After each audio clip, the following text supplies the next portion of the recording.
Bom, eu queria agradecer ao professor Wagner e ao Departamento de Ciência e Computação da UFMG por essa oportunidade de dar essa aula e também dizer que é um prazer muito grande estar novamente visitar a UFMG e ao departamento. Bom, o que eu vou tentar fazer aqui não é nada técnico. Eu vou tentar falar sobre história. Dar uma ideia geral da história da ciência da computação, desde os primórdios até, enfim, nesse curto espaço de tempo, né? Então, passar rapidamente os principais fatos que eu consegui levantar, pelo menos, desde cerca de 30 mil antes de Cristo até 2024.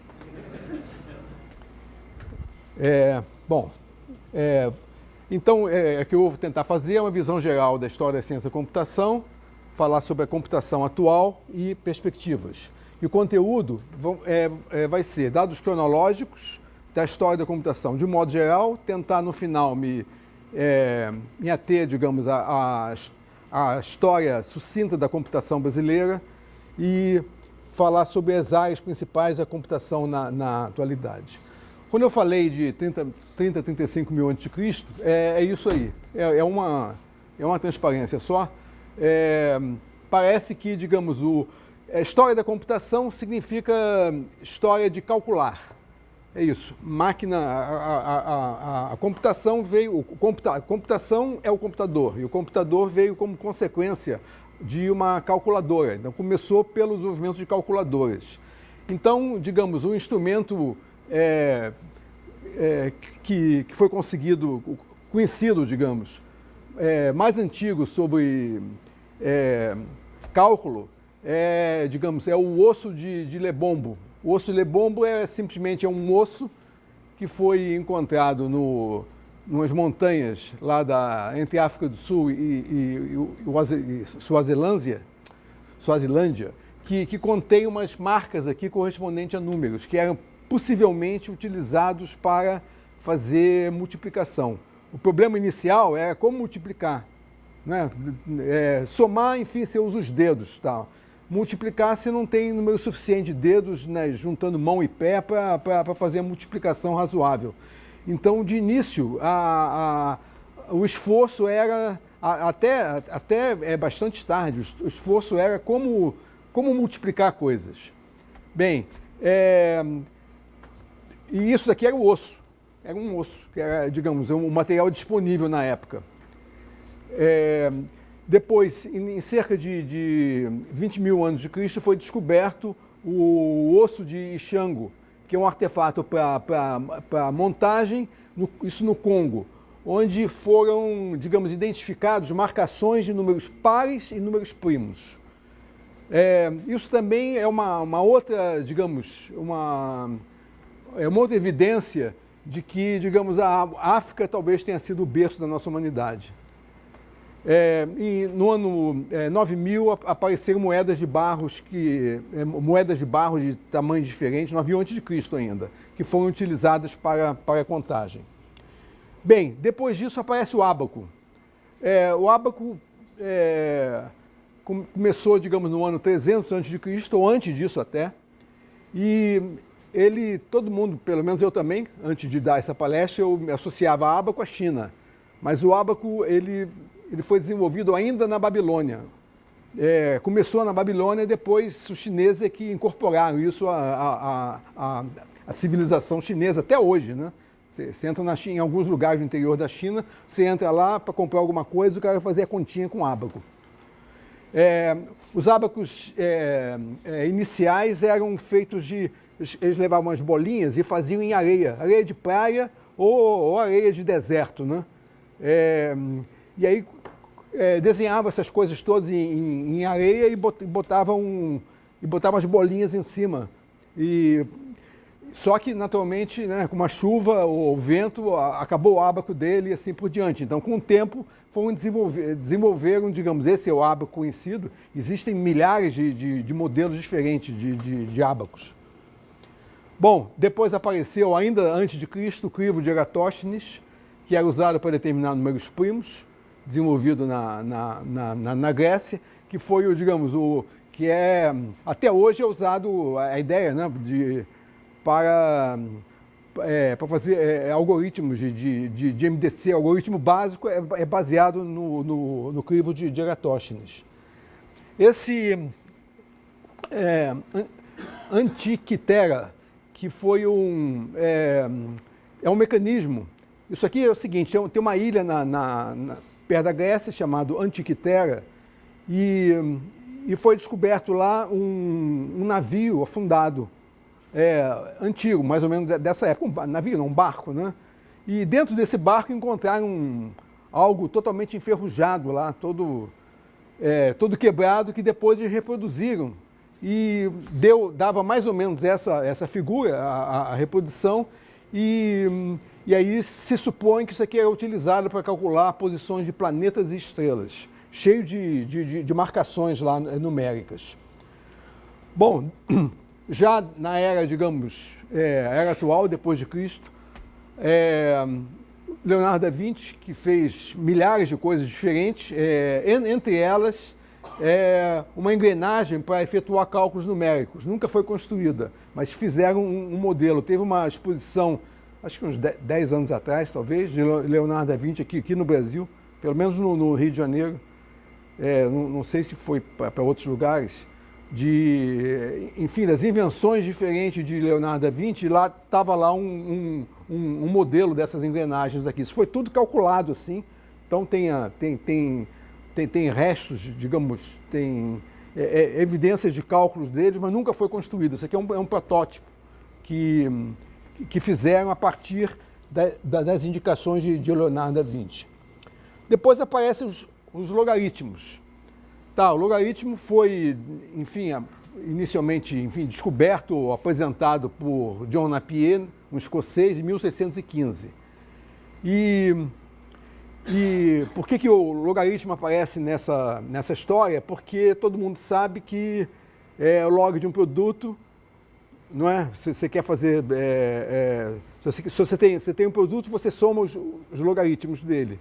Então, você pode, digamos, usar logaritmos para multiplicar. Se você conhecer, digamos, os logaritmos de dois números, tá? Você conhecendo os logaritmos, você soma esses valores, depois, conhecendo como calcular o logaritmo, aí você volta e você tem um produto. Então, eu falei que um dos motivos para, enfim, ter escolhido esse tema também, que é a oportunidade de, talvez, relatar experiências que eu tive, né? Pela minha idade, tá? Uma delas é essa daqui. Alguém já viu isso aqui na vida? Bom, além de... você não vale, pô. Isso aqui é uma tábua de logaritmo. Eu falei com meus filhos, eles olharam para isso. O que é isso? Bom, isso aqui é um dos livros que eu consegui resgatar, que eu não sei como, mas eu guardei desde a minha época de ginasial. O ginasial quer dizer o seguinte, hoje em dia é Fundamental 2. O ginasial corresponde ao Fundamental 2.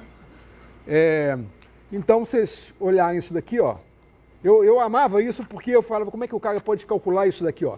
Isso aqui são milhares de numerozinhos, não tinha computador para calcular isso, né? Então tinha esses livros todos, essas chamadas tábuas, onde de cada número ele dava, o logaritmo tem a mantissa, né? Ele dava a mantissa lá do logaritmo do número. Então, aí caía na prova, calcular logaritmo do número 234.542. Aí você tinha que saber a característica, que é uma regrinha muito fácil. Aí você entrava, né, nesse livrinho aí e ia procurar lá algo parecido com 234.432 para achar o logaritmo. E todo mundo usava isso daqui. Era, digamos, algo obrigatório para ser comprado pelos alunos do, enfim, então, Fundamental 2. As tábuas de logaritmos, antigamente, eram tão, digamos, tão importantes que existe um resquício não, sobrou, como se fosse um monumento, tem uma gravação em marfim. Pegaram um negócio desse daqui e gravaram um pedaço deles em marfim, isso tem em algum museu, que eu não sei qual. Bem, depois disso veio a regra de cálculo. A regra de cálculo foi... a primeira delas foi em 1632, por um William Oughtred, inglês, e é consequência direta dos logaritmos. Bom, regra de cálculo, acho que talvez Bigonha não vale. Alguém já viu uma regra de cálculo aí, fora Bigonha? Bom, você também não vale. O cabelo branco... Hã? Hã? Tem? Ainda tem no museu? Ó, o museu aqui é o seguinte, ó. Eu trouxe duas coisas. Opa! É isso aqui, é o seguinte, você quando entrava na escola de engenharia, algum tempo atrás, você tinha que comprar duas coisas, assim. Então, o estudante de engenharia passava no vestibular, no primeiro dia de aula, ia todo orgulhoso, com duas coisas, uma régua de cálculo e uma régua T. A régua T era para fazer os desenhos. Eu, particularmente, nunca conseguia, eu estudei engenharia, mas nunca consegui usar isso direito. Eu tinha uma... enfim, fazia as coisas básicas, tá? Fazia multiplicação, óbvio, porque isso daqui as escalas são logarítmicas, então multiplicação é como você fazer soma. Você junta isso com isso, aí você tem direto, né? Exponencial é fácil. Agora, as pessoas pegavam uma expressão enorme e usando regra de cálculo, movia para cá, para lá, para cá e dava o resultado geral. Eu nunca consegui fazer isso daqui. E a outra coisa é régua T para desenhar também. Então, mas enfim, isso aqui era um orgulho de todo estudante de engenharia tinha que ter um negócio desse. E aí eu achava isso tão importante que eu guardei duas coisas, por acaso, estou usando nessa palestra. Enfim, isso aqui é quando eu entrei na escola de engenharia, e isso daqui do meu ginasial. Bom, Pascalini, em 1640, Blaise Pascal, que é um matemático conhecido, né? Bastante conhecido, o pai dele era coletor de impostos. E ele, na qualidade de coletor de impostos, tinha que fazer milhares de contas. Então ele ficou com pena do pai, resolveu ajudar o pai. Então ele inventou uma máquina para efetuar as 4 operações aritméticas através de engrenagens. Não está muito boa, mas eu tenho outras melhores aqui, eu vou mostrar. Funciona mais ou menos na ideia de odômetro de automóvel, mais ou menos assim. Então você tem, você tem uma coluna para cada algoritmo, para cada dígito, tá? E aí quando vai um, pega o próximo e assim por diante. Então ele tinha modelos de 6 e de 8 dígitos. Ele tentou vender isso daí, tá? Construiu 50, não obteve sucesso comercial. Então ficou apenas para a história, mas ele construiu de fato 50.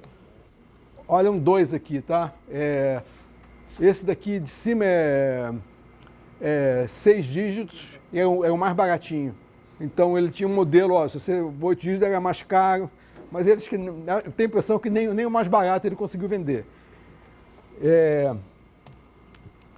Bom, aí já a máquina da diferença já é algo com cara de computador. Em 1820, Charles Babbage, na Inglaterra, esse é considerado, digamos, o primeiro computador, se bem que não tem... porque o princípio é do computador. É automático, é algo movido a vapor. Era capaz de calcular e imprimir. O governo inglês foi o primeiro país, digamos,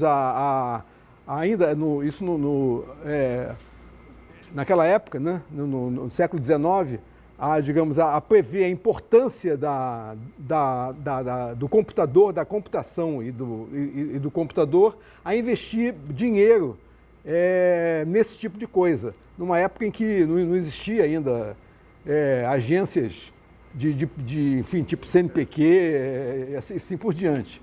Bem, mas ele recebeu um auxílio do governo inglês para fazer isso. Essa especificamente nunca foi construída.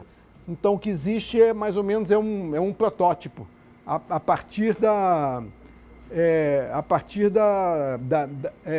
das ideias do Charles Babbage. Charles Babbage é considerado lá na Inglaterra como um deus, né? Tanto assim, por exemplo, na área de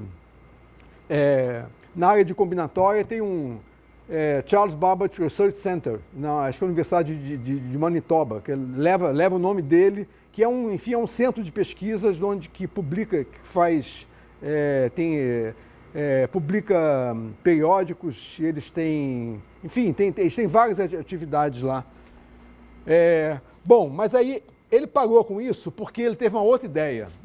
Ele resolveu sair daquela máquina da diferença. Em 1874, ele começou a fazer a máquina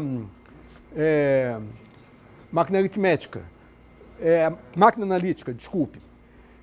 Isso depois da máquina da diferença. Ele abandonou aquele projeto e partiu para um projeto mais ambicioso. Essa foi construída de fato. Isso é um protótipo de um computador paralelo decimal. Tem palavra de 50 decimais, pode ter armazenamento de 1000 números e tem controles como condicionais, go-to condicional e assim por diante. Depois tem uma mulher chamada Ada Byron, foi a condessa de Lovelat. Ela escreveu o primeiro relatório sobre essa máquina e nesse relatório continha algo como um programa. Então ela é considerada a primeira programadora. Essa é a máquina analítica. Tudo isso são protótipos. Essa máquina está no Museu de Ciência de inglês.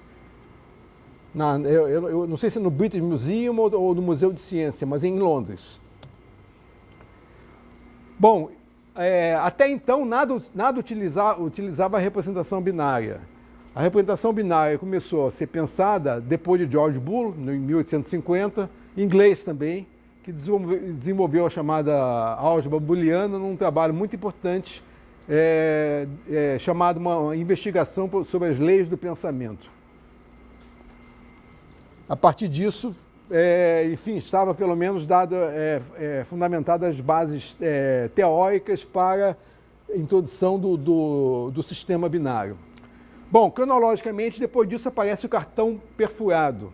O cartão perfurado começou em 1890 por Hermann Hollerith, foi o cara que inventou, e a finalidade do cartão era fazer a contagem, a tabulação do censo americano. Diversas vantagens em relação digamos, porque não havia um próprio meio de entrada nesses computadores. Isso aqui foi o primeiro meio de entrada de dados num computador que não existia ainda, né? Isso foi antes do computador. Tem capacidade de cálculo alguma, porque capacidade de cálculo porque você pode pegar uma informação lá, calcular e depois perfurar de novo. Reduz erros de leitura, capacidade de armazenamento de dados, foi usado muito até bastante recentemente. E isso teve tanto sucesso que ele fundou uma empresa de tabulação, e essa empresa de tabulação originou a IBM. Em 1911 foi criada a IBM, montada em cima do cartão perfurado. Ele não tinha nada a ver com computador ainda. Para quem nunca viu, eis um cartão perfurado, talvez... Cartão perfurado era a coisa... Enfim, quando eu comecei a trabalhar em computação, acredito também Bigonha e outros mais aqui também, né? Era isso daqui, você entrava em qualquer centro de computação, tinha um programa, o que era? Você carregava uma caixa de cartão, dava 2.000 cartões. Era uma... Não podia deixar cair, embaralhar. Enfim, eu vou descrever rapidamente o cartão tinha 80 colunas e 12 alturas. Nessas chamadas 12 alturas, porque vocês têm o número de 0 a 9 e depois duas alturas acima do zero. Essas duas alturas acima do zero, você podia ter uma perfuração lá, com isso aqui você podia ter todas as letras do alfabeto. Então, e mais, né? Então você tinha os 10 dígitos, as letras de alfabeto, e podia representar, né? Cada um numa coluna, por exemplo, esse daqui Isso daqui tem só o 3, mas tem o 3 e o... enfim, se numa altura tem só o 3, é o 3. Aí tinha uma convenção lá, se tiver o 2 e na altura, essa altura chamava A e B. O 2 e o A, então sei lá, é a letra K, assim por diante, né? Tinha uma convenção. E você, para preparar teus dados, né, para fazer essas perfurações, tinha as perfuradoras. Então você entrava em qualquer centro de computação do mundo naquela época, aqui no Brasil também, todas elas, tinha essas salas enormes. Cada perfuradora de cartão era uma máquina assim, desse tamanho, tá? Era uma máquina, essa largura, se sentava, parecia uma escrivaninha. Você sentava lá, tinha um teclado e você ia teclando lá, os cartões iam correndo assim. E você saía de lá com aquele monte de cartões perfurados. Aí você escrevia um programa, você tinha que perfurar os dados do programa, não, quer dizer, perfurar o programa em si no cartão, levava para o computador, aí o computador tinha uma máquina chamada leitura de cartões, ele lia aquele negócio, botava na memória, aí começava o jogo. Mas uma coisa importante é que isso daqui antecedeu o computador.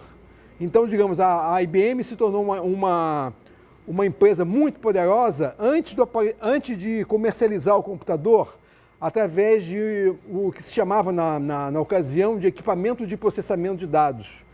Equipamentos de processamento de dados eram um conjunto de máquinas que utilizavam os cartões, não eram computadores, para fazer principalmente processamento administrativo, folha de pagamento e assim por diante.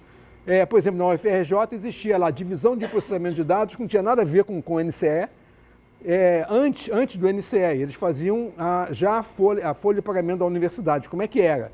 Você tinha, digamos, as perfuradoras, tudo bem. Digamos, cada funcionário tinha um cartão lá, que era cada funcionário, vários cartões. Era o quê? O cadastro do cara. Um nome, outro salário, sei lá, a lotação, aonde que ele está e assim por diante. Horas extras e assim por diante. Depois, então, tinha as máquinas tinha uma leitora que pegava aquilo tinha uma tabuladora. A tabuladora era uma máquina que era capaz de ler um cartão, fazer uma continha interna e a resposta era como? Ela perfurava, aquele cartão estava inutilizado, tá? Ela perfurava um outro cartão contendo a resposta. Depois tinha uma classificadora para fazer ordenação, que você tem que fazer ordenação, é a coisa mais básica que tem, enfim, num sistema desses. Então, como é que é? A classificadora é uma máquina monstruosa, ia daqui até o final, e você tinha os caninhos. É exatamente o princípio do bucket sort. Exatamente o princípio. Então, você tinha um escaninho para cada... Você quer fazer uma classificação numérica, por exemplo, são 10 dígitos, de 0 a 9. Então, se tinha os caninhos do 0, do 1, do 2, do 3, aí você queria classificar um conjunto, digamos, um número de 5 dígitos. Aí você tinha que dar 5 passadas na máquina, como se fosse bucket sort. Aí você passava e recolhia os cartões em ordem, um dos caninhos 0, depois do 1, depois do 2 e assim por diante. Então haviam, digamos, instalações desse tipo em diversos lugares, aqui, inclusive no Brasil e nas universidades, não tinha nada a ver com computador isso. Isso, digamos, a IBM ficou, digamos, uma empresa super poderosa com isso daqui. Bem, depois apareceu a válvula. A válvula foi em 1906, inventada por Lee Forrest. A válvula, para quem nunca viu também, era uma coisa mais ou menos desse tamanho. Uma lâmpada. Era uma lâmpada, só que assim, com esse formato. Era tão quente quanto uma lâmpada. Se encostava o dedinho lá, você se queimava. Então, naquela época, rádio, né? As primeiras TVs eram todas elas feitas com essas válvulas, todas. E a válvula era o nome dizia, a função era como qualquer válvula, deixa passar ou não deixa. Com isso aqui você tem o 0, 1, que é basicamente o princípio de tudo, né? Bem, em paralelo a isso, eu estou só falando até agora em hardware, digamos, né? Mas é que a história da computação é a história da construção do computador, mas não só. Tá? O que aconteceu em 1928, um matemático muito famoso, David Hilbert, ele formulou três três questões fundamentais para, digamos, os fundamentos da matemática. Pergunta, a matemática é completa? Completa quer dizer o seguinte, se qualquer proposição você pode ser provada falso ou verdadeiro. Depois, perguntou se a matemática é consistente. Consistente quer dizer o seguinte, se você conseguiu provar que é falso, você não vai conseguir provar que é verdadeiro. E vice-versa. E terceiro, se a matemática é decidível. Decidível quer dizer o seguinte, se você consegue, digamos, um método, existe um método mecânico, ou seja, um algoritmo, para te responder, digamos, se uma determinada afirmativa é verdadeira ou não. Bem, e colocou como questões fundamentais para a matemática, em 1928. Tá? Em 1931, tem um erro aqui, né, 1800 e 1900, Gödel resolveu as duas primeiras questões, ao provar que todo sistema formal suficientemente sofisticado ou é incompleto ou é inconsistente. Tá? Dá para construir, tá, sistemas formais matemáticos mostrando, não dá, esse aqui é incompleto, vai ser, ou se não for incompleto, vai ser inconsistente. Ficou então a terceira questão, em relação à decidibilidade. Com a decidibilidade, isso foi resolvido por Alan Turing, em 1936. Ele provou que existem, digamos, problemas indecidíveis. Problemas indecidíveis significa problemas algorítmicos para os quais não existe algoritmo para resolver. Não é que não existe solução, não. Você não vai poder construir um algoritmo para te responder aquela questão. Pode ser até que aquela questão seja verdadeira, mas você não vai conseguir construir um algoritmo. Não vai conseguir construir um algoritmo significa o seguinte, se você tentar construir, ele nunca vai parar. Pode ser até que pare, mas você não vai saber se ele vai parar ou não. Então nunca para para todos os efeitos. O nome do artigo onde ele publicou foi um artigo muito importante chamado Uncomputable Numbers. Turing é considerado, digamos, um dos pais da computação. Acho que o ano passado, ano passado, teve os 100 anos de Turing, que foi comemorado, digamos, pela comunidade de computação de quase todo mundo. Turing teve uma história interessante, ao mesmo tempo trágica. Ele participou do esforço de guerra inglês na elucidação do código criptográfico alemão. Os ingleses conseguiram quebrar o código criptográfico alemão e com isso daqui, de certa forma, dizem que abreviar a guerra e, digamos, com isso daqui foram salvas milhares de pessoas. A máquina criptográfica alemã era Enigma. Então, os ingleses fizeram um time, tá, de matemáticos principalmente de matemáticos, para tentar construir isso aqui, construir uma máquina inglesa que quebrou o código Enigma, chamada Colossus. Isso foi mais ou menos no meio da guerra. Inclusive, de certa forma, o Turing participou, acho que foi um dos líderes desse projeto, do projeto da construção do Colossus, e nesse projeto também participou, quer dizer, aqui no Brasil a gente teve uma notícia em relação a esse projeto, que um dos pesquisadores que participou dessa equipe foi Bill Tutt, um inglês que mais tarde ele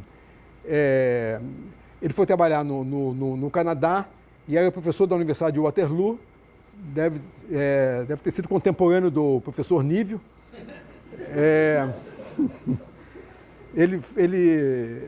O Tutt, por que eu estou contando isso? Porque que no início de 2011, 2001, 2002, acho que foi 2001, teve o primeiro simpósio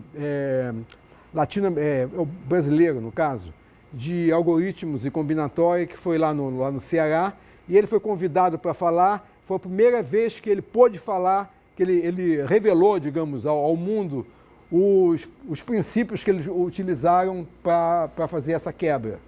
Por que ele fez isso? Porque até então era segredo militar imposto pelo governo inglês. Então passou, acho que 50 anos, depois de 50 anos, por acaso, naquela data, que se completava 50 anos, ele concordou em fazer essa palestra. Bom, mas voltando ao Turing, o Turing depois teve uma atuação muito importante. Ele participou dos esforços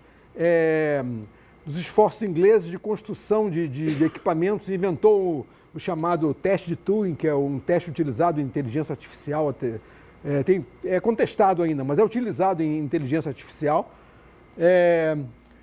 E ele teve um final trágico, porque em 1952, é isso, em 52 ele houve um roubo lá perto da casa dele, e a polícia, através do roubo e tal, não sei o quê, descobriu que ele era homossexual.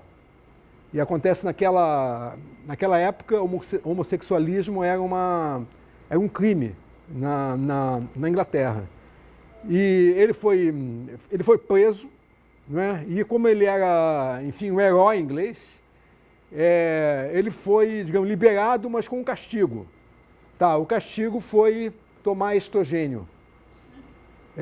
Estrogênio, se deve saber, é hormônio feminino.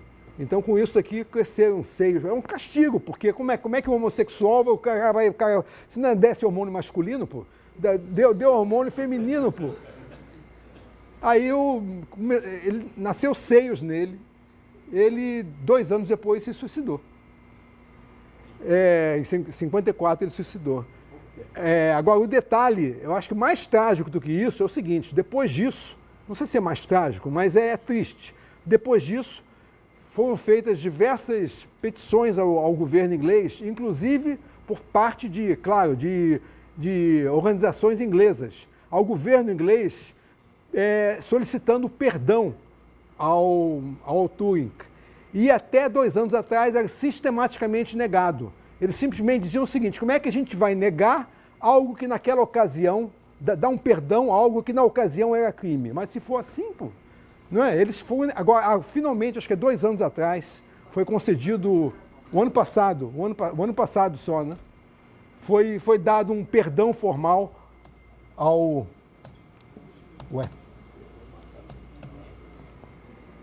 Vamos seguir. Rapidamente, a máquina de Turing, a máquina que ele inventou, a máquina teórica, né? Não dá para construir, tem uma fita infinita, e ela faz leitura e gravação de 0 e 1 e tem estados. Tá? Com isso daqui, ele é uma máquina teórica, mas tem pode-se provar que aquilo que consegue ser resolvido com uma máquina dessa, qualquer computador, um computador não pode ser mais possante do que essa máquina. Se essa máquina não resolve, nenhum computador jamais feito até agora ou que possa ser construído no futuro poderá construir. Esse é o Turing. Bem, um outro país da Europa onde houve, digamos, alguma iniciativa de construir computadores foi na Alemanha. Teve uma iniciativa no meio da guerra, em 41, por Konrad Zuse, e foi considerado o primeiro computador programável para resolver equações mais complexas. E houveram diversos primeiros computadores, né? Cada um é primeiro em alguma coisa. Esse daqui foi o primeiro computador a usar o sistema binário. Ele foi através do uso de fita de celulose para controle da máquina. Tinha uma entrada era uma celulose com fita. Está aqui o Konrad trabalhando na máquina dele. Depois, esse projeto aí teve também uma consequência aqui no Brasil, que eu vou mencionar na história brasileira. Bom, nos Estados Unidos, a primeira máquina importante foi o Mark I, desenvolvido na Universidade de Harvard, por Aiken, que é um cara importante, e Hopper. Tem capacidade para manipular números de 23 caracteres decimais, programas em papel perfurado. Papel perfurado é uma coisa que conviveu com cartão, não sei se Bom, se vocês não viram o cartão, muito menos o papel perfurado. O papel era muito pior do que o cartão. O cartão, pelo menos, ele não rasgava facilmente. O papel era um rolo de papel parecido com esses... Hã? Fita de telex. Isso aí. Fita de telex. Agora, telex também não conhece. Enfim, é um rolinho. O que eu pensei é o seguinte, essas máquinas de somar e tal, de registrador, que tem esse rolinho de papel, tá? Só que é bem mais estreito. E aí tinha uma máquina que fazia furinhos, né? E a disposição mais ou menos até 5 furos na largura, dependendo, 5, 4 ou 6, não me lembro, tá? Mas era em torno disso. E aí, dependendo da posição dos furos, eram os dígitos, as letras do alfabeto todo e os caracteres especiais, né? Só que aquilo rasgava, cara. Já pensou? Tá lendo aquele negócio, rasgou, pum, e agora? Pô? Aí, às vezes dava para você emendar, outras vezes não conseguia, você perdia aquele pedaço. Era complicado. Mas diversos computadores utilizavam fita de papel como meio de entrada. Pelo menos a vantagem sobre o cartão era um rolo assim, você botava no bolso e levava vários dados para você. Equivalia, sei lá, um cartão era uma caixa inteira para isso daqui. Bem, esse daqui tinha os programas em papel perfurado, a saída era em papel ou cartão perfurado e usava relé. Tá? Não usava ainda válvula, esse é um precursor computador anterior ao da válvula, esse daqui. E era lento, de 3 a 5 segundos para uma multiplicação, ou seja, a gente fazia conta mais rápida que isso daí. Pô. Tá aí uma foto dele. Depois veio o ENIAC, nos Estados Unidos, ainda. ENIAC são iniciais de Electronic Numerical Integrator and Calculator. Um computador gigante, de uso geral, concebido para cálculo de artilharia. Desenvolvido na Universidade de Pensilvânia, tinha palavras de até 10 dígitos decimais, 18 mil válvulas. Esse daqui já utilizava válvula. Ocupava uma área de 170 metros quadrados, entrada e saída em cartões e mais veloz do que o outro, que o anterior. Operou produtivamente até 1955. Só para ter ideia, computadores a válvula necessitavam de... o problema maior era a refrigeração, a área e a refrigeração. Se uma válvula só, digamos, dava um calor parecido com uma lâmpada quase, imagina você juntar milhares e milhares de válvulas. Está aqui uma foto do ENIAC. E está aqui outra foto. Uma coisa interessante é o seguinte, naquela época ainda não havia os programas, havia uma separação completa ainda entre dados e programas. Uma coisa era programa, outra coisa era dados. E o programa era isso daqui, ó. Tá vendo? Esses fios pendurados, isso é o programa. Então o programa consistia no seguinte, você pegava os conectores, enfiava aqui ou ali, e com isso daqui você ia, digamos, fazendo as instruções do programa. Bom, o sucessor dele, mas na Inglaterra, foi o Ed Saxon, duas máquinas diferentes, na Universidade de Manchester, da Inglaterra. Manchester era um dos locais da Inglaterra onde essas coisas, naquela ocasião, eram desenvolvidas. E esse aqui foi o primeiro computador com programas internamente armazenados, ao contrário do ENIAC. Era gigante ainda, mas não tinha aqueles fios pendurados. A programação era interna já. Está aqui uma foto do EDVAC. Depois vem o von Neumann, em 1945, nos Estados Unidos, onde ele, digamos, concebeu a arquitetura básica do computador atual. O computador atual tem a arquitetura básica estabelecida pelo von Neumann. E uma das coisas mais importantes que ele fez foi o seguinte, dados e programas passam a ser indistinguíveis. Tá? Você não consegue, digamos, abrindo a máquina atualmente, dizer o que é dado e o que é programa. E naquela ocasião, isso era enfim, conceber que dado e programa pudesse ser a mesma coisa, era uma coisa complicada. Inclusive, o programa passava a ser armazenável e automodificável.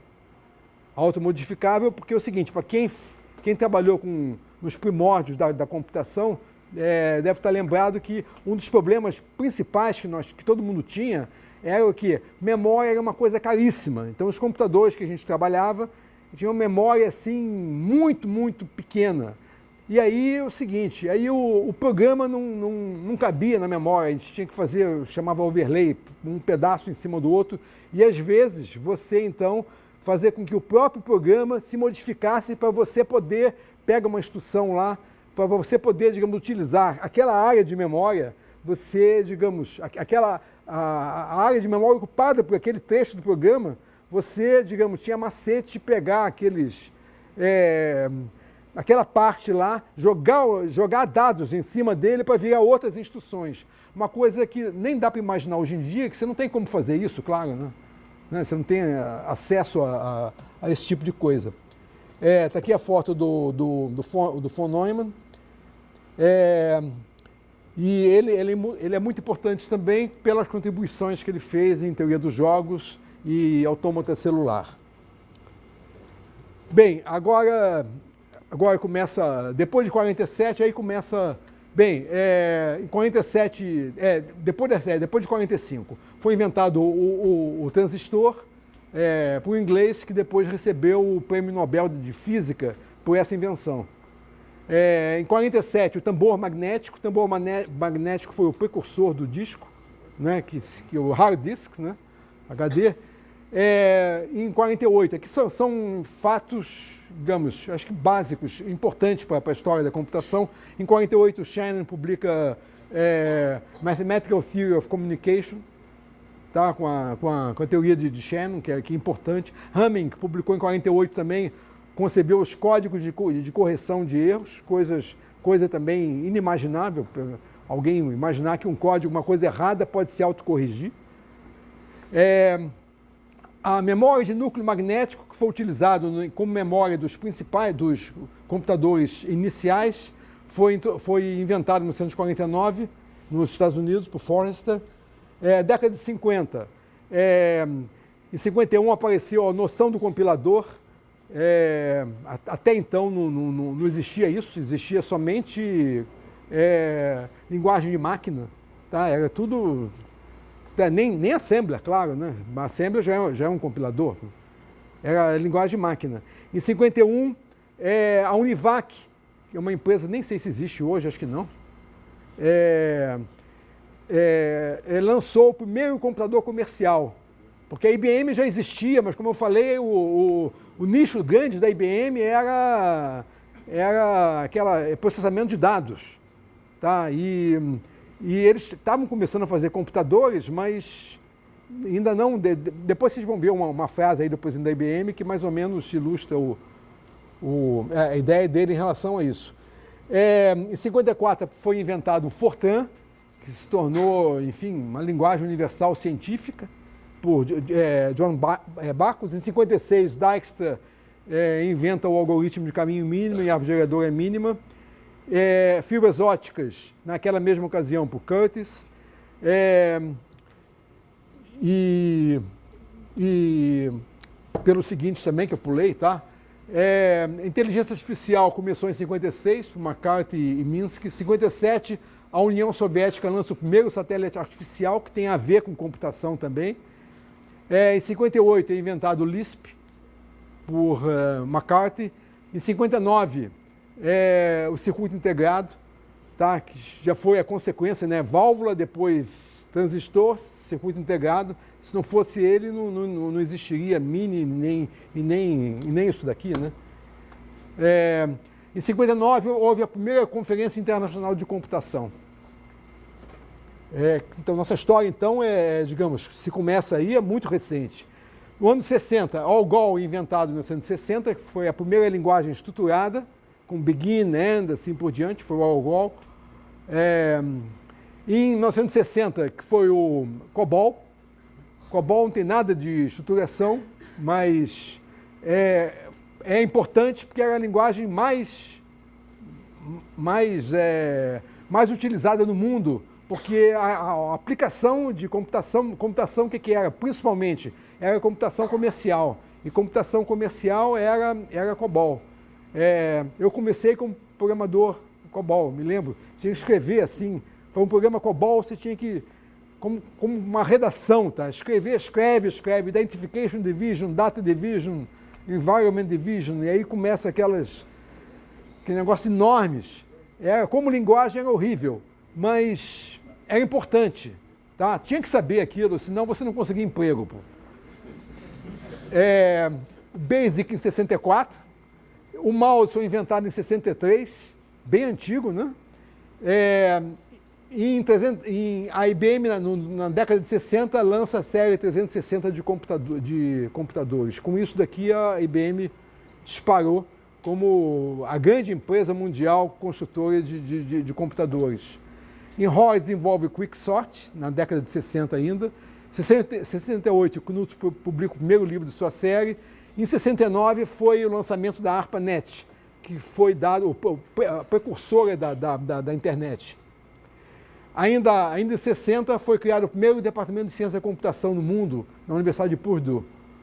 E em 65, esse foi o primeiro doutor no mundo em ciência da computação, por isso que o nome dele entra para a história, Richard Waxelblatt, em 65. Só para dizer que, digamos, nós não estamos tão longe assim, tão distante dos Estados Unidos. O primeiro doutor brasileiro em computação foi em 1975, 10 anos depois.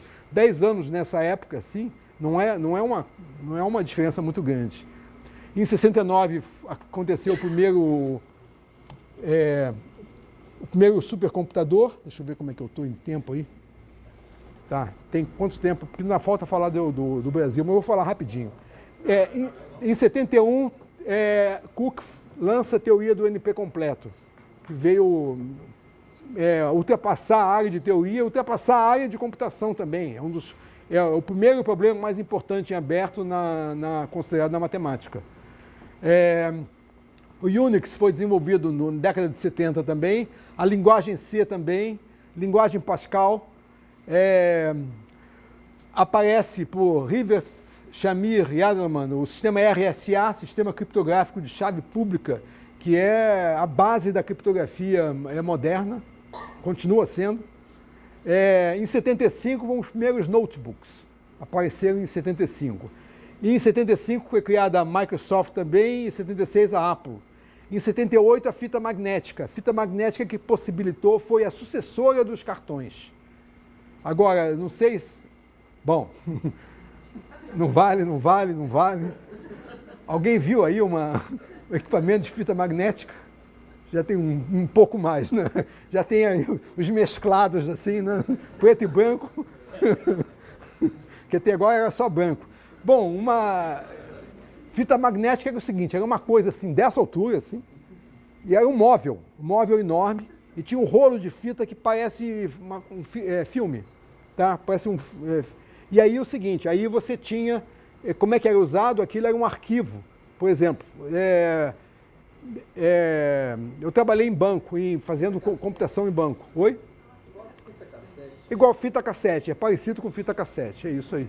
Aí você tinha parecido, só que... a fita cassete veio... fita de gravador, parece com fita de gravador. Mas é usado da seguinte maneira, você tinha cada registro, digamos, os correntistas de um banco. Cada correntista tinha um registro ali, tá? E aí diariamente, você tinha que processar, quer dizer, não era online, claro, não existia, mas aí os bancos funcionavam assim. Os correntistas cada correntista tinha um registro nessa fita, e aí o cara ia na agência, fazia um cheque, aí eles geravam lá tomavam nota daquilo, era perfurado um cartão ou fita de papel, com os dados do cheque, o número da conta dele, o valor do cheque, tinha que abater isso do saldo dele. Tá? Agora, o caixa, para saber se podia pagar ou não, é que o computador, na noite anterior, fazia uma listagem enorme com todo mundo e todos os clientes da agência, não dava para fazer isso nacional, né? Clientes da agência e o saldo. Então, antes de pagar, o cara pegava aquela listagem lá e ia consultar para ver se dava. Se desse, ele à mão fazia lá o... Ele tinha que ir lá, fazia a continha, né? Lançar aquele, porque senão o cara voltava lá e... Bom, aí, ele fazia isso, aí agora à noite, então o centro de computação recebia aquele, né, aquela informação toda, e tinha que atualizar o cadastro. Atualizar o cadastro significa o seguinte, passar aqueles rolos todos de fita, porque o rolo de fita você não tem acesso direto, tá? Então você tinha que ler todo mundo, mesmo o cliente que não movimentou a conta, tinha que ler e passa, não faz nada, mas tinha que passar a fita inteira. Aí demorava horas e horas e horas. Todos os centros de computação eram gigantescos e só a sala de armazenamento, né, dos correntistas era coisa mantida em ar refrigerado e era mantida em cópia, né? Aí tinha um backup, porque se acontecia alguma coisa, dançou, né? E era assim que as coisas funcionavam. Mas funcionou durante muitos anos assim.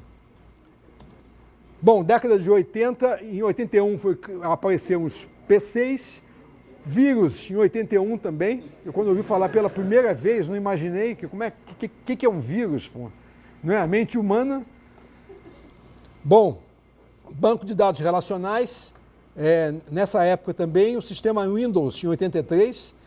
Década de 90 foi o lançamento da internet, projeto Genoma, o desenvolvimento da web, e a linguagem Java e a criação do Google. A partir de 2000, aparece o desenvolvimento de chip de computadores, e os computadores alcançam velocidade até 10 elevado a 12 cálculos por segundo.